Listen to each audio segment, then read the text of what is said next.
Janganen zaldi magikoa. Janganen zaletasunik handiena marraztea zen, baina ez zuen pintzelak eta papera erosteko dirurik. Diru apur bat irabazteko, ostalariarentzat lan egiten hasi zen. Egun batean, Guangwei marrazkilari ospetsuaren atxera eraman zuen janariz betetako saski eder bat. Alde egiteko unean, zaldi eder batzuk ikusi zituen etxe aurreko zelaian, eta ezin izan zion lurrean haiek marrazteko tentaldiari uko egin. Jakin minez, Guangwei hurbildu egin zitzaion eta marrazkiari begira gelditu zen arreta handiz. Mutiko, hala izan ez gero, zatoz bihar berriro ere nire etxera. Hurrengo egunean, Jangan marrazkilariaren etxera itzuli zen, eta papera, margoak eta pintzelak eman zizkion.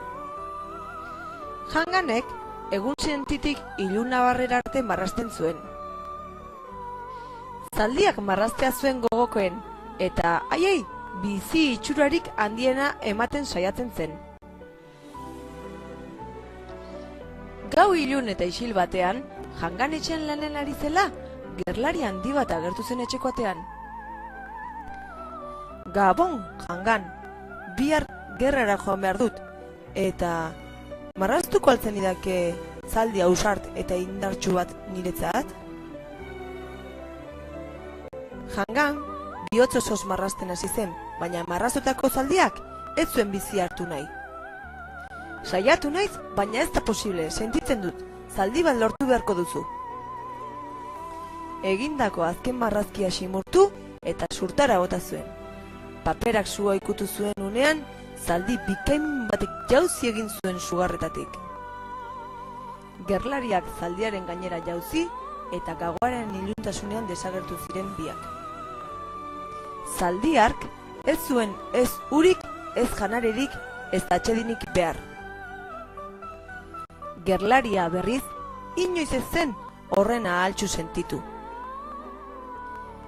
Gerlariak borrokak guztiak irabazten zituen bere zaldiaren laguntzaz. Gerlaria pozik zegoen oso, zaldia berriz triste borroka horietan parte hartzegatik. Bapatean, negarrez hasi zen, eta borroka baten erdian gerlaria lurrera bota eta alde egin zuen ziztu bizian.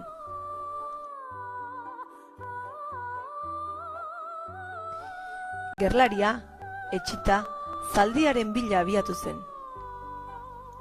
Egunak joan eta egunak etorri, zaldiaren bila ibili ondoren, Janganen etxera iritsi zen, eta honela esan zion.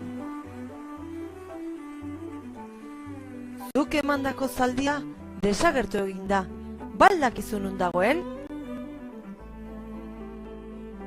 Ikusten alduzu paretean dagoen margolan hori? 5 zaldi margotu nituen, baina goiz batean esnatu nintzenean, 6. zaldi bat zegoela hortu nintzen. Orain, zure zaldia hor bizi da, nire margolanean.